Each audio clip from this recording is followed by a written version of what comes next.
హగ్గాయి గ్రంథము 2వ అధ్యాయం 23వ వాక్యంలో ఇలా రాయబడి ఉన్నది.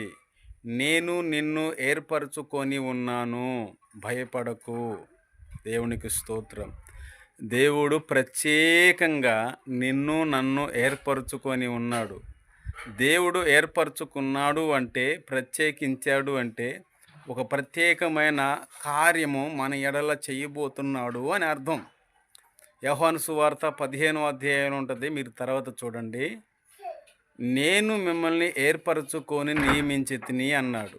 కాబట్టి యేసయ్య ప్రత్యేకంగా మనల్ని ఎందుకు ఎన్నుకున్నాడు, ఎందుకు ఏర్పాటు చేసుకున్నాడు అంటే, ఒక ఆశీర్వాదం, ఒక దీవెన మన ఎడల దేవుడు చెయ్యబోతున్నాడు. ఆమేన్.